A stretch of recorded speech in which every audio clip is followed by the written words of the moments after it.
આજે life span વિશે આપણે એટલે કે જીવન ફલક વિશે આપણે ઘણી બધી ચર્ચાઓ કરી છે અને ઘણા બધા પોઈન્ટ ઓફ વ્યૂને આપણે સમજ્યા છીએ. આજે આપણે વાત કરવાના છીએ લાઈફ સ્પેન ડેવલપમેન્ટના એક એવા જ એક મુદ્દા પર કે જેને કહેવાય છે ફિઝિકલ ડેવલપમેન્ટ. જન્મથી લઈને મૃત્યુ સુધી ઘણા બધા લોકો એમ સમજતા હોય છે કે માત્ર ને માત્ર હાઈટ વધવી કે પછી વજન વધવું એ જ ડેવલપમેન્ટ છે, પરંતુ માનવ વિકાસમાં ઘણા બધા મહત્વના તેમજ કેટલાક બીજા ગુણોમાં પણ ગ્રોથ અને તેનો બદલાવ થતો જોવા મળે છે. જો પછી હું વાત કરું અને તેને સમજાવવાની કોશિશ કરું તો તે અનુસાર શારીરિક વિકાસ, બૌદ્ધિક વિકાસ, સામાજિક વિકાસ, ભાષા વિકાસ એમ ઘણા બધા તફાવત અથવા તો એમ ઘણા બધા પ્રકાર માનવના વિકાસ દરમિયાન એટલે કે માનવનું જે ડેવલપમેન્ટનો જે અને ગ્રોથનો જે પાર્ટ છે તેની અંદર આપણને જોવા મળતો હોય છે. સો ડેવલપમેન્ટ એ લોંગ ટર્મ પ્રોસેસ છે, જેને ગ્રોથ જે થતો હોય તે ચોક્કસ ઉંમર સુધીમાં અથવા તો ચોક્કસ મહત્વના તબક્કાઓ સુધીમાં તે કમ્પ્લીટ થઈ જતો હોય છે. તો અહીં આપણે વાત કરવાના છીએ અને સમજવાના છે કે આજે શારીરિક વિકાસ શું છે, લાઈફ સ્પેન ડેવલપમેન્ટની અંદર શારીરિક વિકાસ એ કઈ રીતે થતો હોય છે. સો શારીરિક વિકાસ એ આપણા મહત્વના સ્ટેજીસમાંનો એક છે કે જે મોટર ફંક્શનિંગ સાથે તેમજ એટલે કે હલનચલનની ક્રિયા, કારક સંચાલનની ક્રિયા સાથે એક સંકળાયેલો પાઠ છે. આજે આપણે જે સમજવા માંગીએ છીએ કે 6 વર્ષ પછી રાઈટ એટલે કે 6 વર્ષના પછીના ઉંમરમાં કેવા પ્રકારનો તફાવત અથવા તો કેવા પ્રકારના ગુણો કે જે બાળકની અંદર વિકાસ થતા જોવા મળે છે. તો ઘણા લોકો એવું માનતા હોય છે કે જે ગુણ અથવા તો જે તફાવત જે કેટલીક ઉંમરમાં જે થતો હોય છે તે કેટલો લેટ થાય તો એમાં કશો વાંધો હોતો નથી, પરંતુ તે વાત તદ્દન ખોટી છે અને તેને સ્વીકારવી પણ ન જોઈએ. જો યોગ્ય પ્રકારનો શારીરિક વિકાસ ન થાય અને યોગ્ય પ્રકારનો ઉછેર ન થાય તો તેનું મુખ્ય કારણ એ હોઈ શકે કે બાળકને અથવા તો જે તે વ્યક્તિને જે તે ઉંમર સાથેની શારીરિક વિકાસ સાથે સંબંધિત કોઈક બીમારી અથવા તો કોઈક પ્રકારની સમસ્યા તેને વર્તતી અથવા તો પ્રવેશતી જોવા મળી શકે છે. સાયકોલોજી માત્ર ને માત્ર સાધારણ જગતનો અભ્યાસ નથી કરતો, તે સાધારણ દુનિયાની અંદર અસાધારણ થતી પ્રક્રિયાઓનો પણ અભ્યાસ કરે છે. સો કેટલાક મિડલ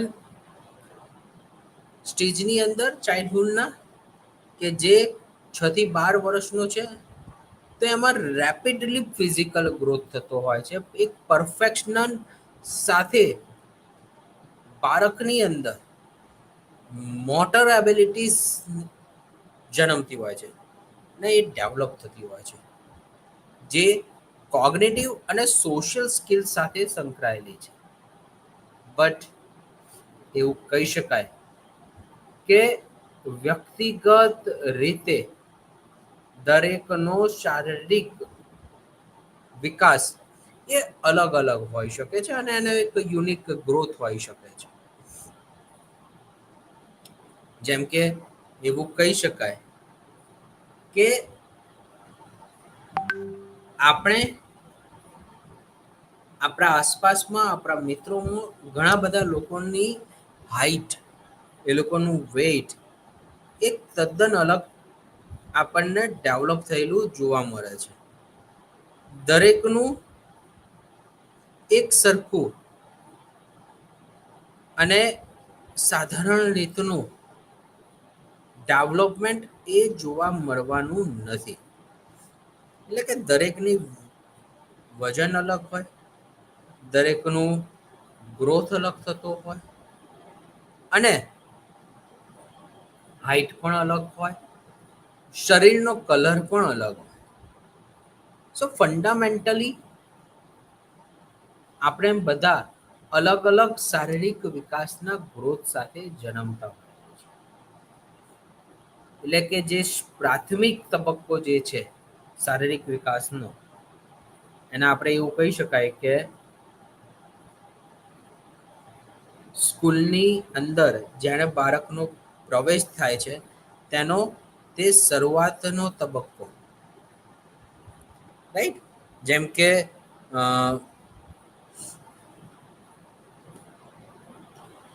6 વર્ષનું બાળક એ પ્રાથમિકની અંદર તો ડેફિનેટલી એડમિશન્સ લે, તો એ સમયમાં તેનો શારીરિક વિકાસ કેવો હોવો જોઈએ અને કેવા પ્રકારનો શારીરિક વિકાસ તેનામાં થયેલો હોય છે. તો તેના મુદ્દા વિશે આપણે જો વાત કરીએ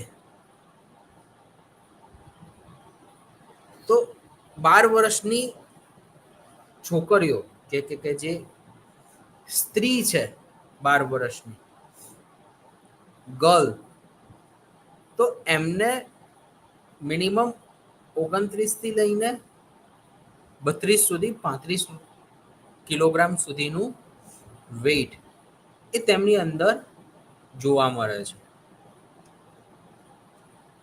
અને તે ડેવલપ થતું હોય છે. ICMR એટલે કે ઇન્ડિયન ક્લિનિકલ મેડિકલ રિસર્ચ ના કેટલાક આંકડાઓ છે કે જે 1984ની અંદર આપણને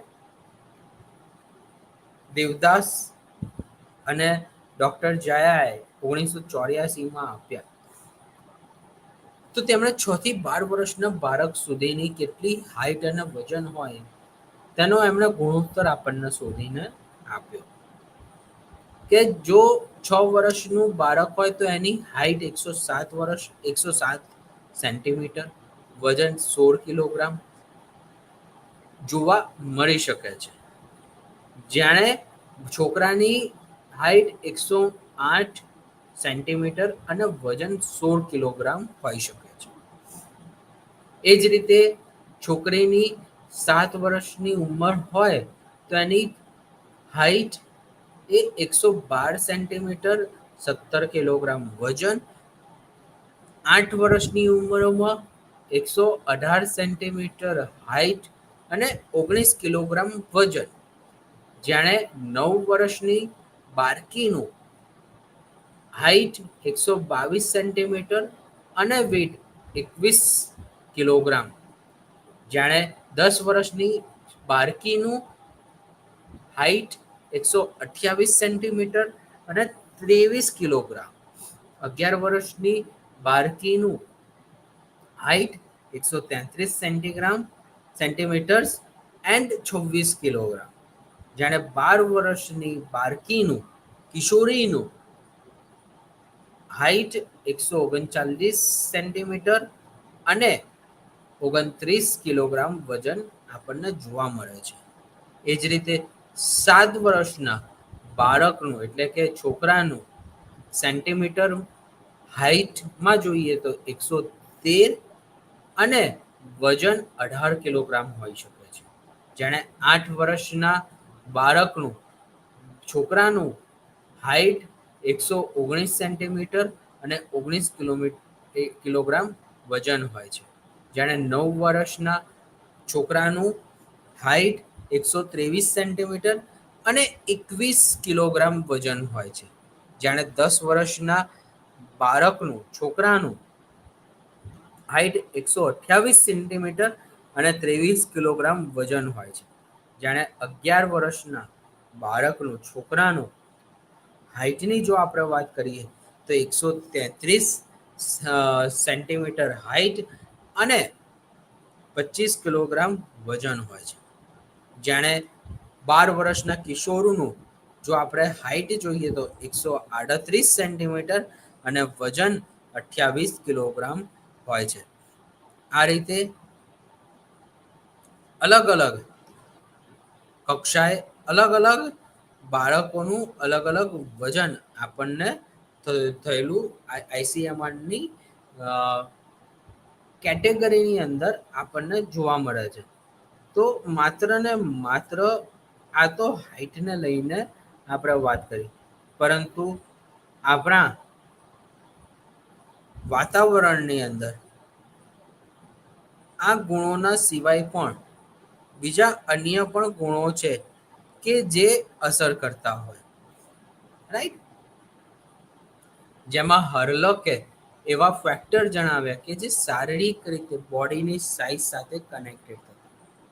તો એમાં વાત છે ફેમિલી ઇન્ફ્લુએન્સીસ, જેમ કે ઘણા બધાના ઘરની અંદર કેટલોક જેનેટિક ફેક્ટર અસર થતો હોય છે અને તે હેરિડેટરી પોટેન્શિયલ્સ રીતે અસર થતું હોય, જેમ કે બાળકનો વજન, બાળકનું હાઇટ તે તેના માતા પિતા અથવા તો તેના ગ્રાન્ડ પેરેન્ટની ઉપર નિર્ભર થતા હોય.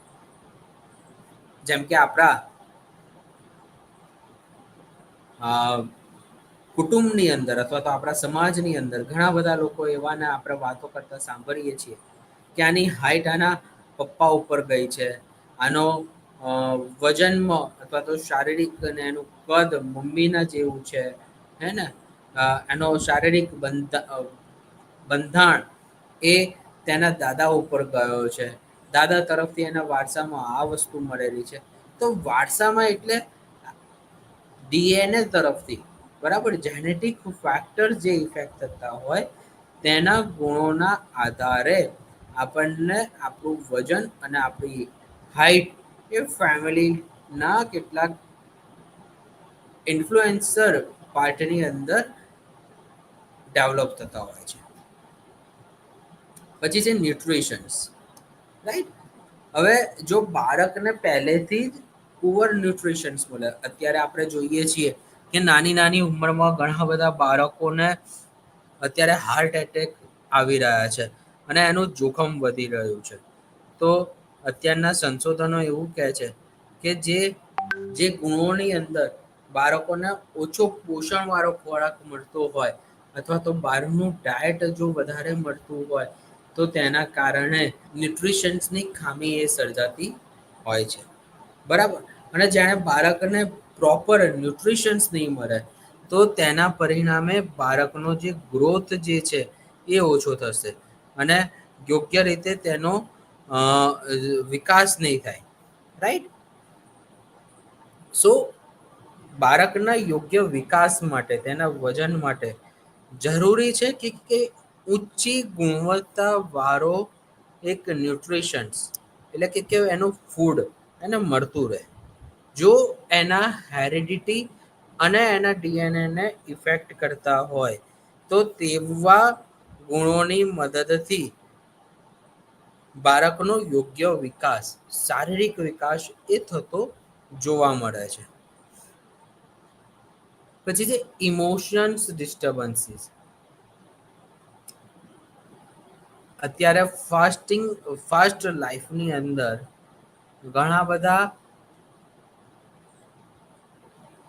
ઘણી બધી કક્ષાએ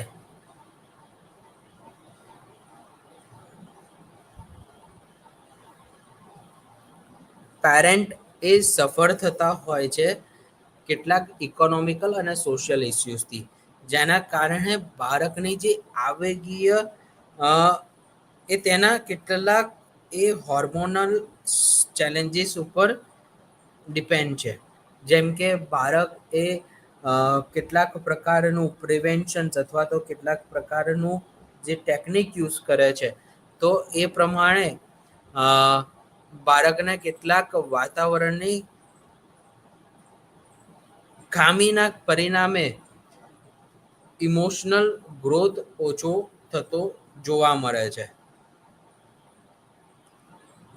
જેથી કરીને બાળકનું બોડી અને વેટ પર અસર થતી હોય.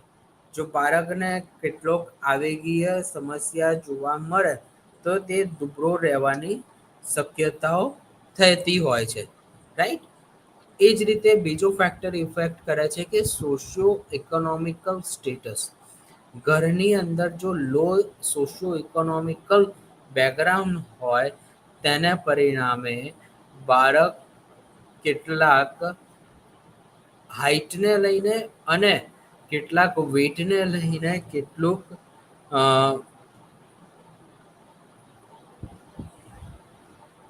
પ્રોબ્લેમનો સામનો કરે છે અને પેરેન્ટ પણ તેની ફેસિલિટી પ્રોવાઈડ કરી નથી શકતા, જેના કારણે બાળકને જે ન્યુટ્રિશન્સ મળવા જોઈએ, જે રીતનું વાતાવરણ મળવું જોઈએ, જે રીતનો ઉછેર મળવો જોઈએ, જે મળતો નથી.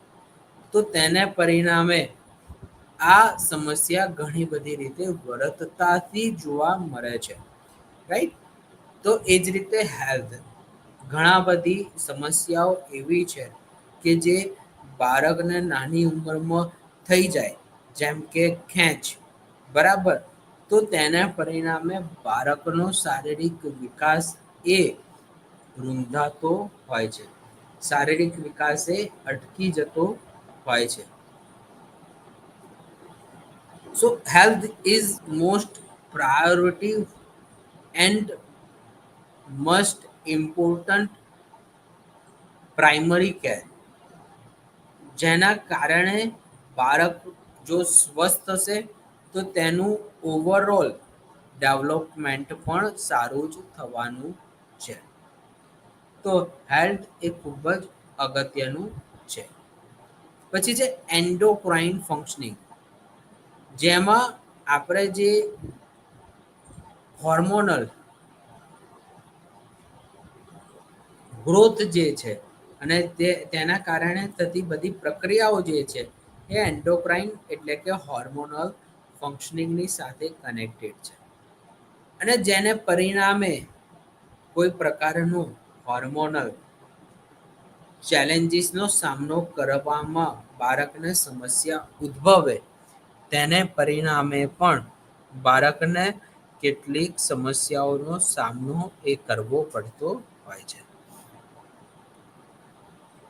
એ જ રીતે સેક્સ એટલે કે જાતિની દ્રષ્ટિએ હવે આપણે જોઈએ છીએ કે આપણા સમાજની અંદર છોકરા અને છોકરીને લઈને ઘણી બધી એવી માન્યતાઓ જોવા મળે છે કે જે આપણે સમજી શકતા કે વિચારતા નથી, જેને પરિણામે બાળકમાં કેટલીક આપણે કમ્પેરિઝન્સ કરી દેતા હોય છે, અને તેના કારણે પણ બાળકના શારીરિક તેમજ તેના આવેગીય વિકાસની અંદર પર અસર થતી હોય. સો આ બધા ફેક્ટર એ ફેમિલીના કેટલાક ફેક્ટર્સના કારણે પણ ઉદ્ભવતા જોવા મળે છે. જો હવે આપણે વાત કરી કે જે ગ્રોથ અને ડેવલપમેન્ટ જે થઈ રહ્યું છે એ 6 થી 11 વર્ષના બાળકોમાં કઈ રીતે અસર કરે છે, બરાબર, અથવા તો કઈ રીતે યર વાઇઝ તે જોવા મળતા હોય છે, કે જેથી કરીને આપણે સમજી શકીએ કે આ જે ગ્રોથ અથવા તો જે ડેવલપમેન્ટ જે છે એ નોર્મલ છે. તો 6 વર્ષના બાળકનું આપણે જો હાઈટ વિશે વાત કરીએ તો એ 45 ઇંચની ફિમેલ્સનું હોય છે, બરાબર. 45 ઇંચ છોકરીઓની અંદર હાઈટ એવરેજ જોવા મળવી એ સ્વાભાવિક છે. જાણે વજનની વાત કરીએ તો એ 43 પાઉન્ડ જોવા મળી શકે છે. એ જ રીતે જો આપણે બીજા લેવલ સાથે વાત કરીએ, રાઈટ, કે પુરુષની એટલે કે છોકરાઓની જો આપણે હાઇટની વાત કરીએ તો 45 ઉપર 0.5 ઇંચ જેટલી હાઇટ એ આપણને જોવા મળે છે, કે જેના કારણે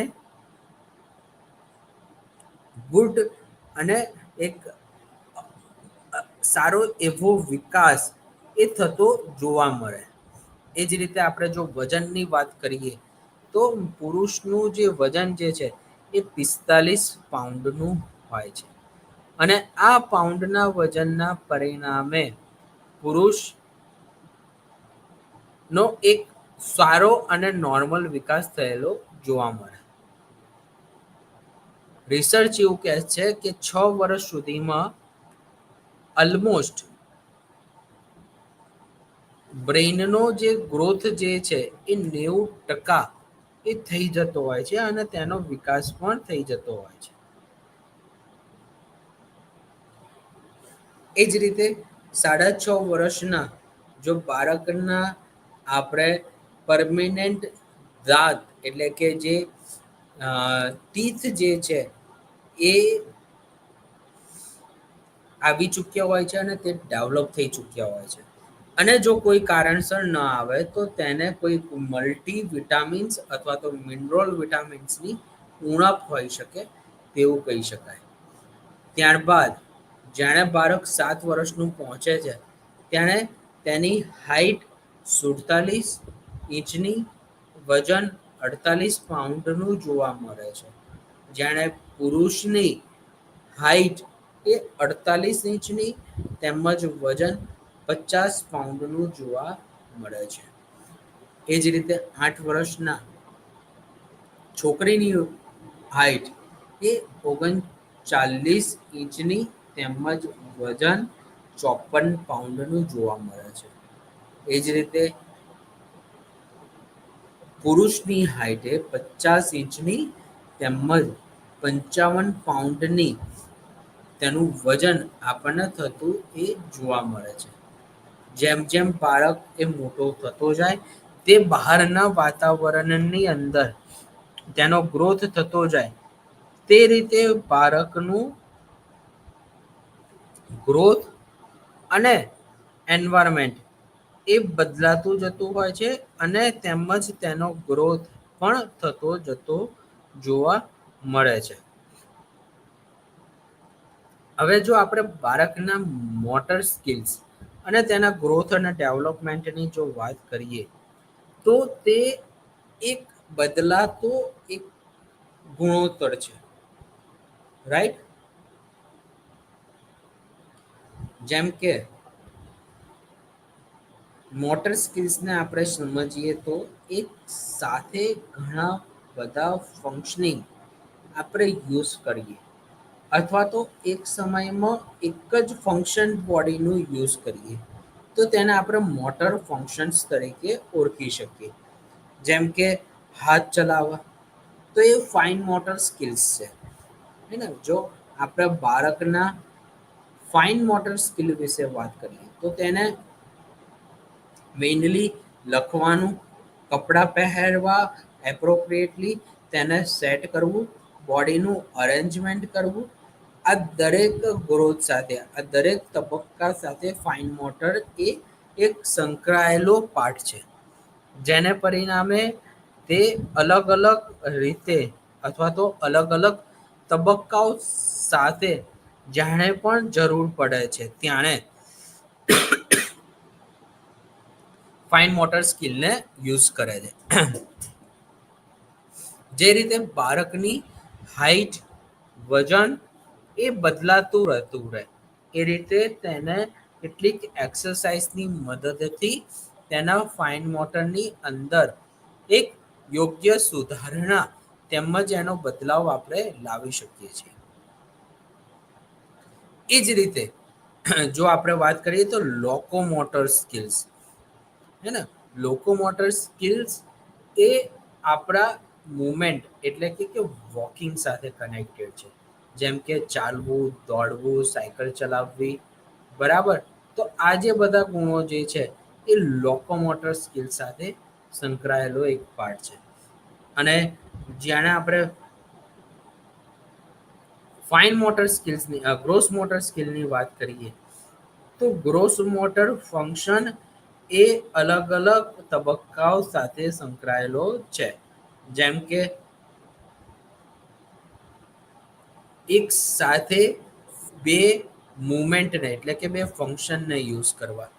આપણા આસપાસના વાતાવરણમાં આપણે જોઈએ છીએ કે અ, નાના બાળકો સાયકલ ચલાવે છે, એટલે એ લોકોનો હાથ ત્યાંના ગવંડર પર હોય, પગના પેન્ડલ મારીને તેઓ સાયકલ ચલાવતા હોય, તો એ એક ગ્રોસ મોટર સ્કિલ તરીકે પણ ઓળખવામાં આવે છે.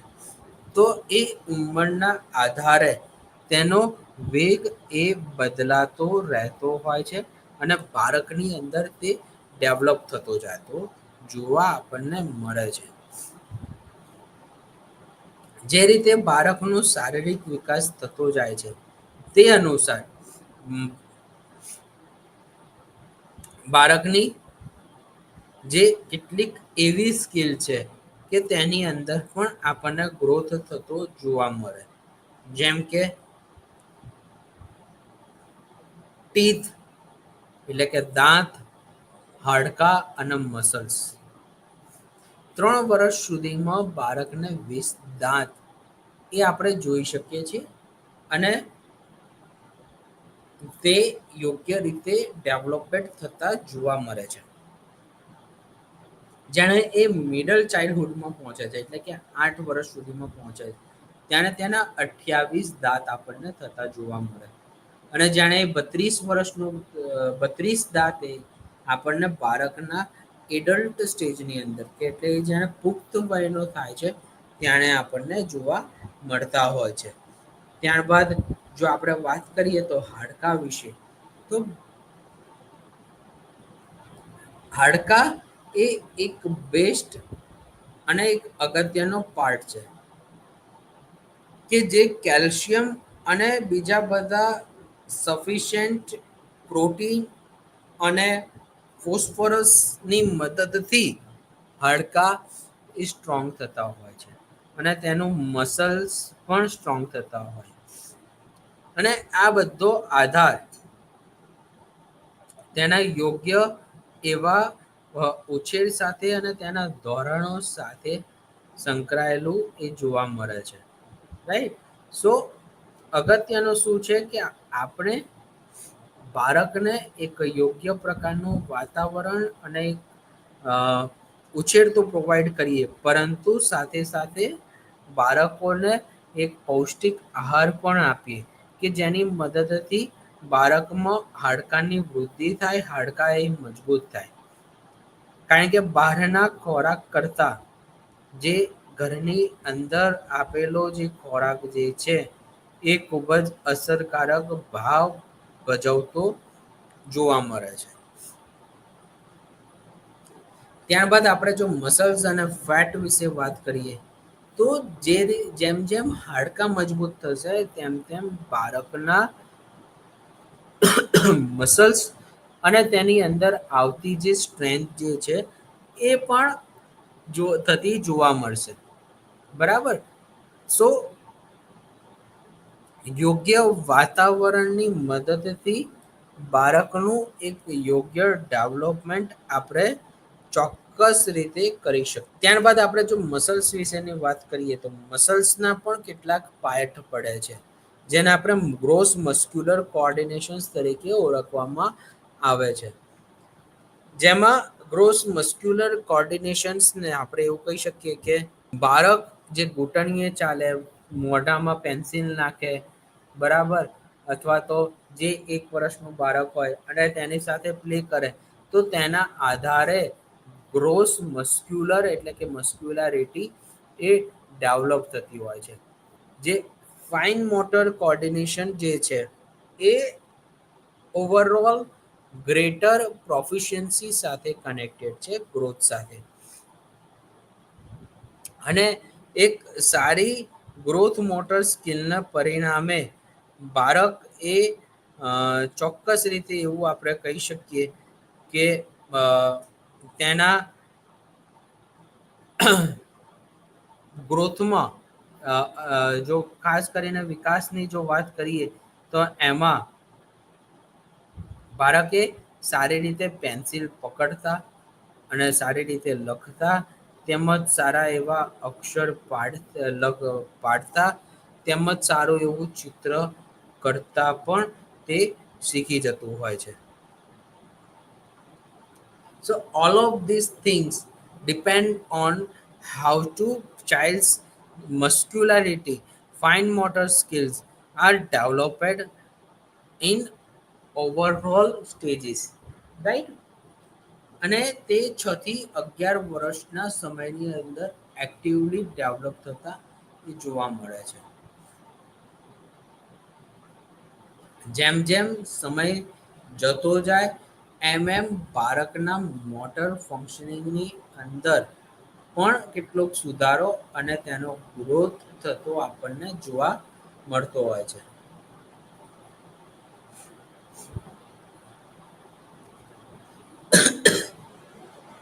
જેમ જેમ ઉંમર થતી જાય તેમ તેમ 6 થી 11 વર્ષની અંદર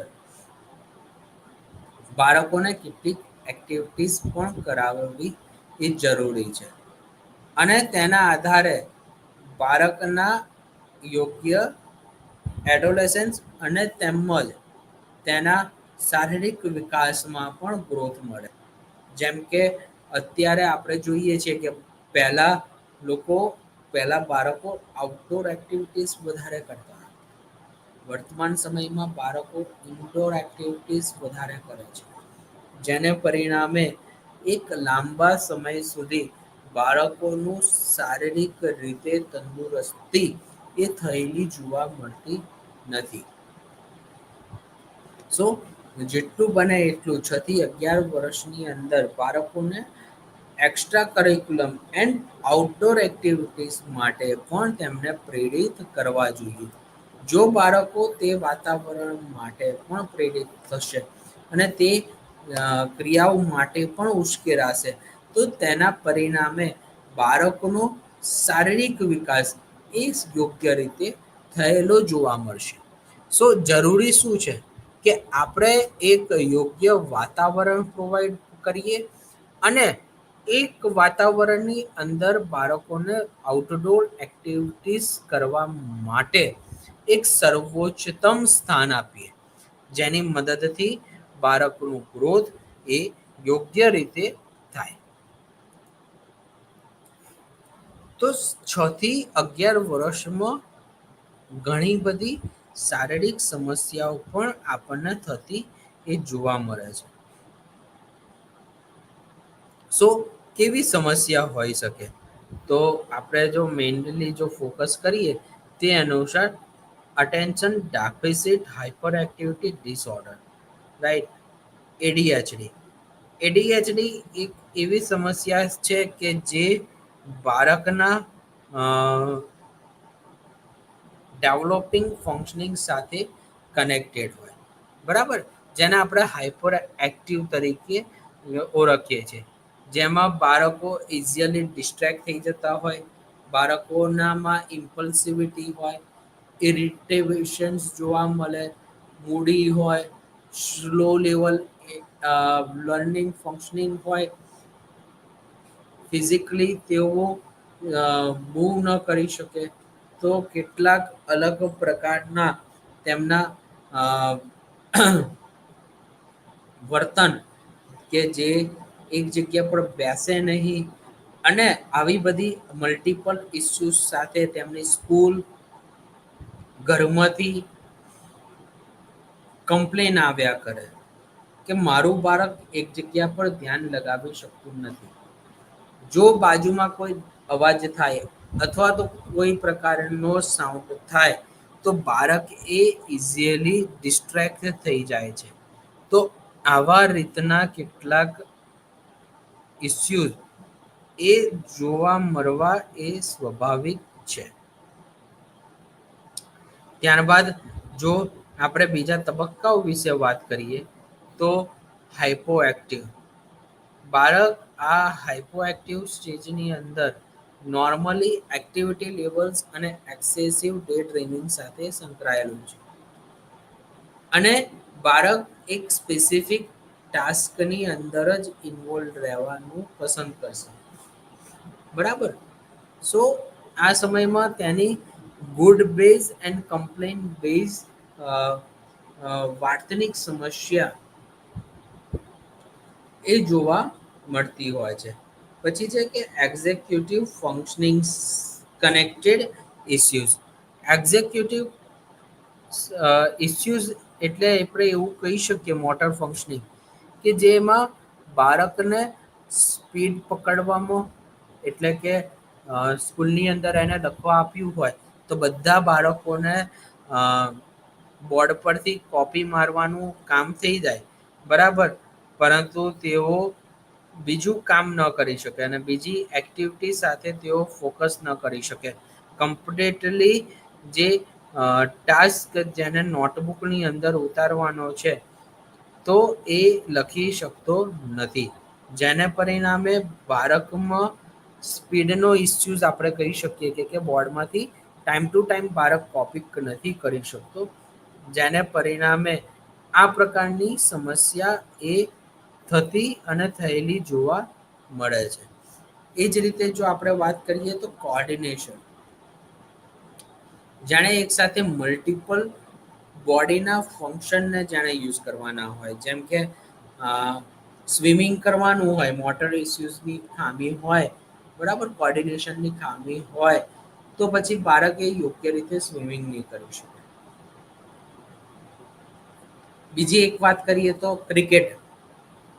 હાથમાં બેટ પકડ્યું હોય, પેરેન્ટ કમ્પ્લેન કરે કે મારા છોકરાને સમજાવે, બહુ બધી પ્રેક્ટિસ કરાય, પરંતુ બોલ નાખીએ છીએ તો બેટ સાથે બોલને મેચ જ નથી કરી શકતો.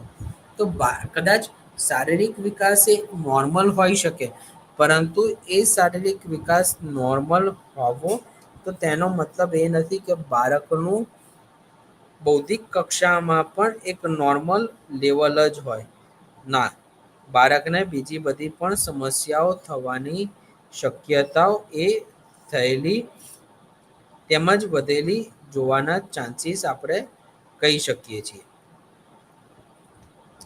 સો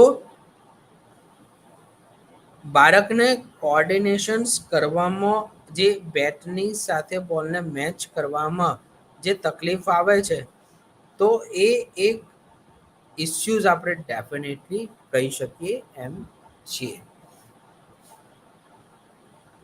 So there are many factors are include for developmental part, especially in physical development, and many things are we could observe in childhood, right? આપણે બાળપણની અંદર જ જો આપણે ધ્યાનથી આપણે બાળકોનું ઓબ્ઝર્વેશન્સ કરીએ તો ઘણી બધી સમસ્યાઓને આપણે એમ તેમના ચાઇલ્ડહુડની અંદર જ આપણે ઓબ્ઝર્વ કરતા હોઈએ છીએ અને તેનું એનાલિસિસ પણ કરતા હોઈએ છીએ. જો મોટર સ્કિલ્સ અને આવા બીજા બધા ફેક્ટર્સની અંદર જો કેટલાક ઇસ્યુઝ જોવા મળે તો ચોક્કસ રીતે આપણે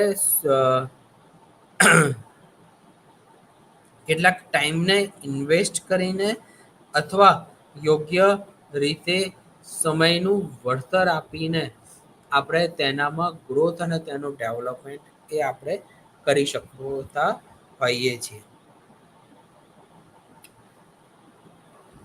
ત્યારબાદ આપણે આ બધા ડેવલપમેન્ટને કઈ રીતે તેનો ગ્રોથ કરી શકીએ, તો તેના માટે શું કરી શકીએ, તો તેના માટે therapy is a most important, right. Therapy અને સાયકોથેરાપી પર આપણે ધ્યાન આપવું એ ખૂબ જ જરૂરી છે. જેમ કે ઘણા બધા બાળકોને કેટલાક સમયની અંદર ફિઝિકલ થેરાપી, ઓક્યુપેશનલ થેરાપી જેવી જરૂરિયાતો એ જોવા મળતી હોય છે, બરાબર, જેને પરિણામે બાળકનો એક ગ્રોથ થતો જોવા મળે.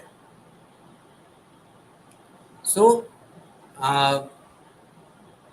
ધીસ ઇઝ બેસ્ટ થિંગ કે જો આપણને આમાંથી કોઈ પણ સમસ્યા બાળકની અંદર થતી જોવા મળે તો આપણે વિના સંકોચે તરત જ કોઈક સારા એવા એક્સપર્ટ સાથે કામ કરીએ, ડૉક્ટરની મુલાકાત લઈએ, કે જેથી કરીને જે બાળકની ગ્રોથની અંદર અથવા તો તેના મોટર ડેવલપમેન્ટની અંદર આવતા જે ઇસ્યુઝ છે તેનું નિરાકરણ લાવી શકાય.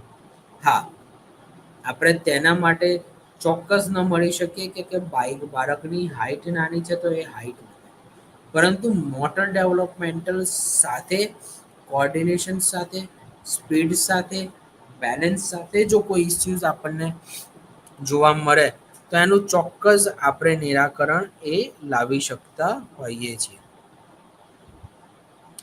So that is a best requirement and important for our and body ના જે ફંક્શનિંગ લેવલ છે એની અંદર પણ આપણે ચોક્કસ રીતે કેટલું ગ્રોથ અને તેના ઇમ્પ્રુવમેન્ટ ઉપર કામ કરી શકીએ.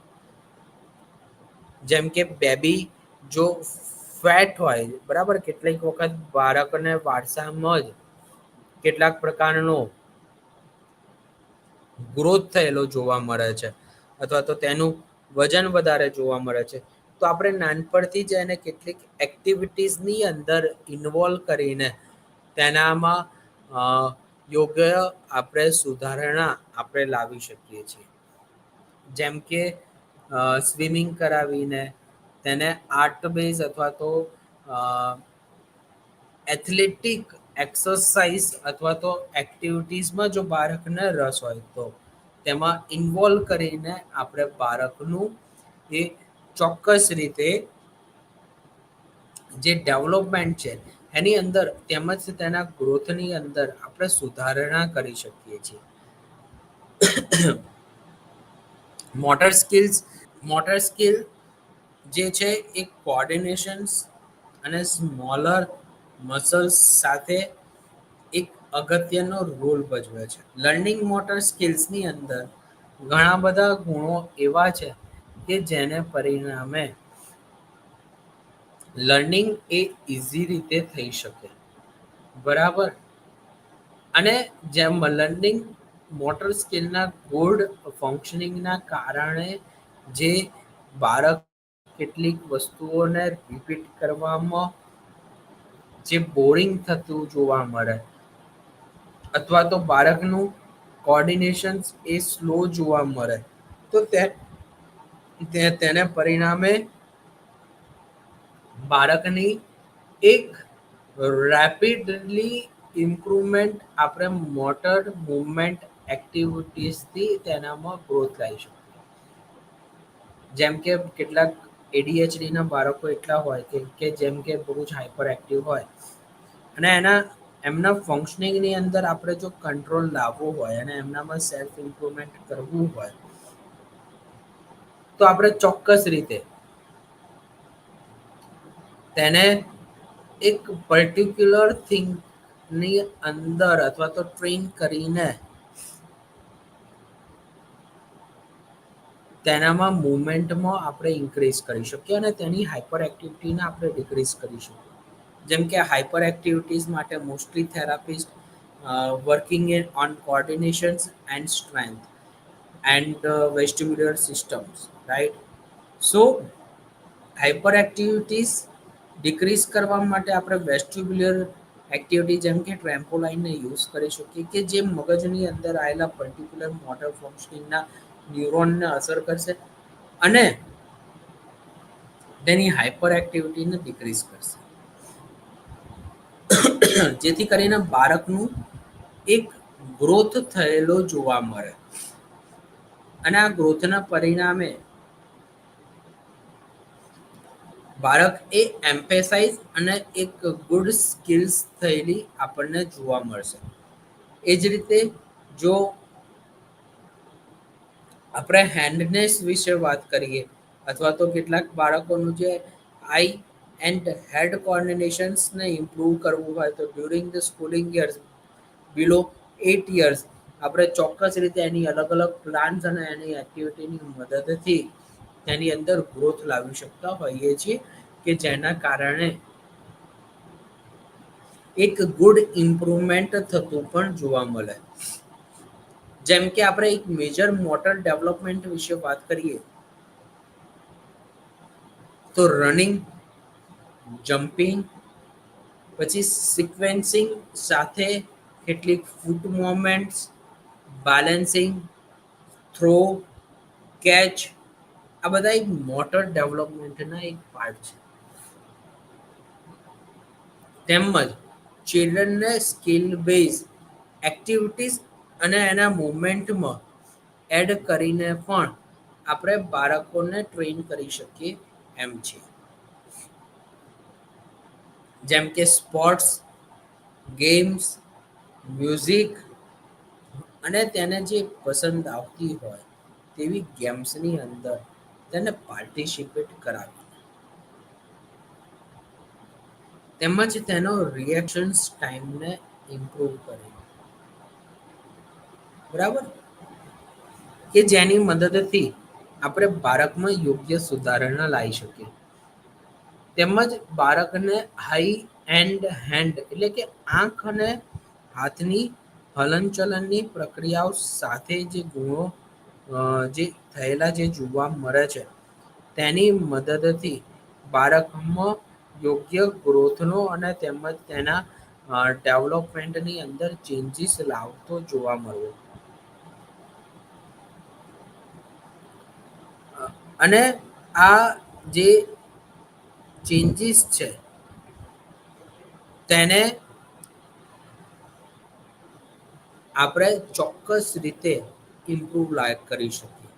અને જેટલી hand and I movement activities થશે તેટલું જ આપણે તેનામાં એક ગુણાત્મક એક બદલાવ લાવી શકીએ.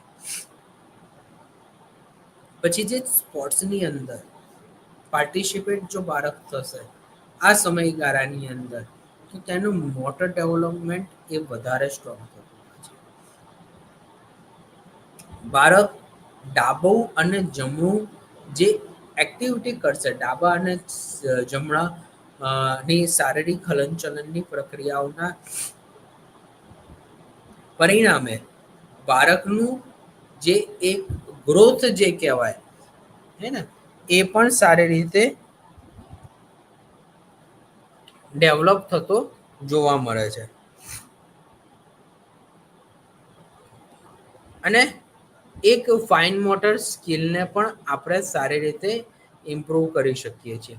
જેમ કે આપણે ફાઇન મોટર સ્કિલ્સની અંદર વાત કરીએ તો છોકરીઓની અંદર ફાઇન મોટર સ્કિલ એકદમ સારી હોય છે.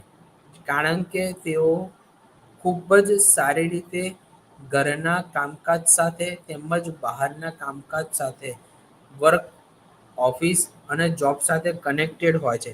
જેને પરિણામે ચોક્કસ બાળકોના વર્તનની અંદર સુધારો તેમજ બદલાવ એ લાવી શકાયેલો જોવા મળે છે.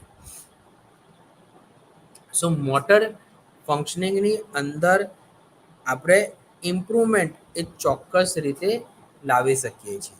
પછી છે જો આપણે આખા ઓવરઓલ શારીરિક અને તેના બીજા બધા પાસાઓની અંદર ધ્યાન આપીએ તો ચોક્કસ રીતે બાળકનો એક યોગ્ય ફિઝિકલ ડેવલપમેન્ટ થયેલો જોવા મળશે. અને જેને પરિણામે બાળકનો ગ્રોથ થતો પણ જોવા મળતો હોય છે. અલગ અલગ બાળકોનું અલગ અલગ ગુણોત્તર અને અલગ અલગ ગ્રોથ તેમની ઉંમર દરમિયાન થતો હોય છે.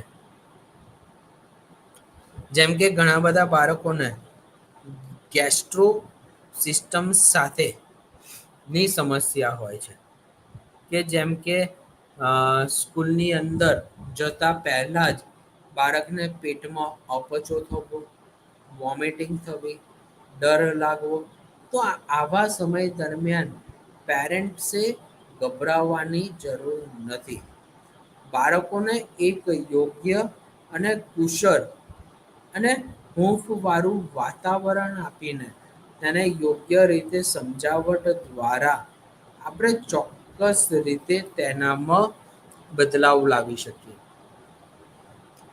અને તેની મદદથી આપણે બાળકને એક સ્વસ્થ ચિત્તે અને સ્વસ્થ રીતે તેને કોઈ પણ જગ્યાએ આપણે મોકલી શકીએ એમ હોઈએ છીએ. બરાબર. તો પણ આ બધું ક્યારે શક્ય છે કે જાણે આપણે તે બાળકને એક સારું અને સ્વચ્છ એવું વાતાવરણ આપણે પ્રોવાઈડ કરીએ ત્યારે. રાઈટ. સો જાણે પણ આપણને કોઈ પ્રકારની એવી સમસ્યા લાગે કે આપણે એવા બાળકને આવું યોગ્ય વાતાવરણ ન આપી શકીએ તો વિના સંકોચે આપણે કાઉન્સેલર કે થેરાપિસ્ટની મદદ લેવી જોઈએ કે જેથી કરીને આપણે બાળકની અંદર યોગ્ય એવું ઇમ્પ્રુવમેન્ટ આપણે લાવી શકીએ. સો નાઉ ડેઝ ઘણા બધા બાળકો એ એન્ઝાયટી અને કેટલાક પ્રકારની સ્કૂલિંગ ફંક્શનિંગ સાથે ગેસ્ટ્રો રિલેટેડ સિસ્ટમના ઇસ્યુઝ સાથે પીડાય છે. તો આપણે તેમના ફૂડની અંદર પણ બદલાવ લાવીને પણ તેમનામાં ગ્રોથની અંદર ચેન્જીસ લાવી શકીએ છીએ. મોટર ફંક્શનિંગ એક ખૂબ જ ફિઝિકલ ગ્રોથની અંદર 6 થી 11 વર્ષની અંદર એ અગત્યનો એક ભાગ છે કે જેના કારણે આપણે બાળકનું એક યોગ્ય વિકાસ અને તેના એક યોગ્ય સુધારણા ઉપર કામ કરી શકીએ. જેમ કે એવું ઘણી બધી વખત કહેવામાં આવ્યું છે અને સમજાવવામાં આવ્યું છે કે જો આ સમયમાં એક સારી એવી પ્રવૃત્તિઓ શારીરિક હલનચલન સાથે જો બાળક કનેક્ટ થઈ જાય જે એને પસંદ આવતી હોય અથવા તો તે બહાર ક્યાંક રમવા જતો હોય અને તે શારીરિક રીતે તેને થાક લાગે તેમજ તે તેને અલગ પ્રકારના કામ કરવામાં કેટલીક પ્રકારની સમસ્યા ઊભી થાય અથવા તો તેને હાર્ડવર્ક કરવું પડે તો તેવું વાતાવરણ આપવું એ ખૂબ જ હિતાવહ છે અને તે જરૂરી છે. કારણ કે આવા પ્રકારના વાતાવરણની મદદથી આપણે બાળકનો એક યોગ્ય ગ્રોથ લાવી શકતા હોઈએ છીએ અને તેની અંદર એક સુધારણા આપણે લાવી શકીએ છીએ.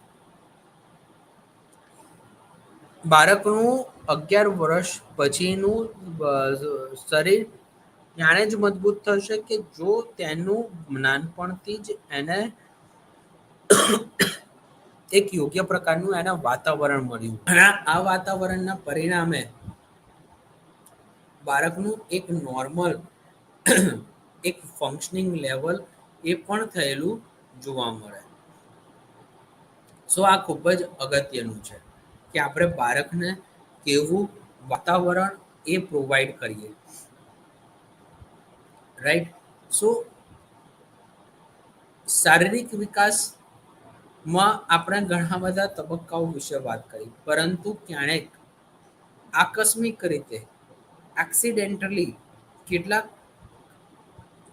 પરિબળો અથવા તો કેટલીક ઘટનાઓ પણ ડેવલપ થઈ જતી જોવા મળે છે જેને આપણે મેડિકલ ઇસ્યુઝ સાથે સંબંધિત સમસ્યાઓ એ કહી શકીએ.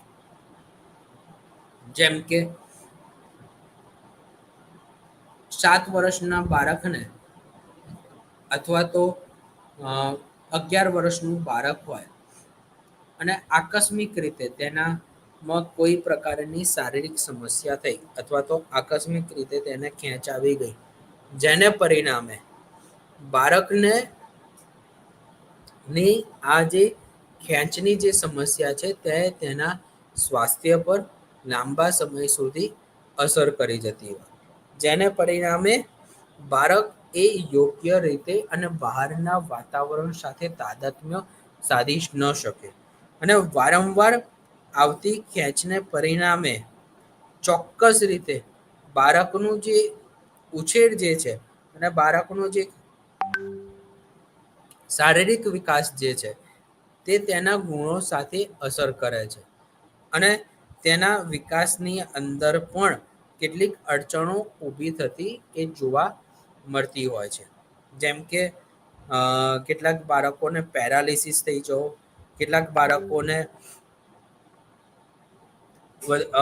ખૂબ જ સારી રીતે ડેવલપમેન્ટ થયું હોય પરંતુ કેટલાક ઉંમર પછી તેઓનું લોકોમોટર ડિસેબિલિટી થઈ જાય, સિવિયર પ્રકારની ઇન્જરીઝના પરિણામે, રાઈટ, જેમ કે રમતો હોય ક્રિકેટ અને એવા સમયમાં એને કેટલીક પ્રકારની શારીરિક ઈજા થઈ જાય અને તે શારીરિક ઈજા જો એના કરોડરજ્જુના પાર્ટમાં એટલે કે પાછળના ભાગમાં સ્પાઇનલ કોર્ડની અંદર થાય તો તેને પરિણામે બાળકને લાંબા સમય સુધી એને વ્હીલચેર પર આવી જવું પડે. તો આ એક એવો તબક્કો છે કે જેના પરિણામે બાળક એક શારીરિક વિકાસ એનો સામાન્ય હોવા છતાં પણ તેને મોટર ડિસેબિલિટીની અંદર એ કન્વર્ટ થઈ જતું હોય છે. તેને જ પરિણામે ભારત સરકાર દ્વારા 2016ની અંદર right to person with disability act એ પસાર થયો. તો આજે શારીરિક વિકાસ જો અસામાન્ય થાય અથવા તો આકસ્મિક સંજોગોના કારણે પછી થાય અને ડિલે થાય તો તેને પરિણામે તેને એક યોગ્ય વાતાવરણ આપવા માટે અને તેવા લોકોને પગભર કરવા માટે સરકારશ્રી દ્વારા આ બિલ પાસ કરવામાં આવ્યું અને આ બિલની અંદર આવા બાળકોને એક યોગ્ય વાતાવરણ અને તેમજ ઉછેર મળી શકે તેવા માટેના નિર્દેશિત કરવામાં આવ્યું છે અને તેના માટે ઘણી બધી મદદ એ સરકાર દ્વારા પણ તેમજ સ્કૂલ દ્વારા પણ કરાવવામાં આવતી જોવા આપણને મળે છે. સો ફિઝિકલ ડેવલપમેન્ટની અંદર જરૂરી એ છે કે આપણે એક યોગ્ય વાતાવરણ આપીએ અને આ વાતાવરણની અંદર આપણે બાળકોને એક ખુશનુમા અને એક સારી રીતે બાળક હરીફરી શકે તેવા વાતાવરણમાં તેને ફરવાની એક છૂટ આપીએ કે જેથી કરીને તે ઇતર પ્રવૃત્તિઓ સાથે સંકળાય. વર્તમાન સમયમાં બાળકો શારીરિક વિકાસ એ યોગ્ય રીતે બહારની એટલે કે આઉટડોર એક્ટિવિટીઝમાં જોવા નથી મળતું. જેટલું બાળક આઉટડોર એક્ટિવિટીમાં રહેશે કેટલોક 1 કલાક 2 કલાક તો તેનું શારીરિક રીતે આ 6 થી 11 વર્ષની અંદર muscles, bone and motor coordinations એ ડેવલપ થયેલું આપણને ચોક્કસ રીતે એ જોવા મળે છે. સો આ એક ખૂબ જ અગત્યની એક પાર્ટ કહી શકાય કે જેના કારણે બાળકનો એક યોગ્ય એવો ગ્રોથ થાય તેમજ ઉછેર થાય. સો નેક્સ્ટ ટાઈમ આપણે કોગ્નિટિવ એન્ડ સોશિયલ ડેવલપમેન્ટ વિશે વાત કરીશું. Thank you very much. અને આપણે કઈ રીતે અલગ અલગ થિયોરીઝ પણ કોગ્નિટિવ ડેવલપમેન્ટ વિશે કામ કરે છે તેના વિશે પણ ચર્ચા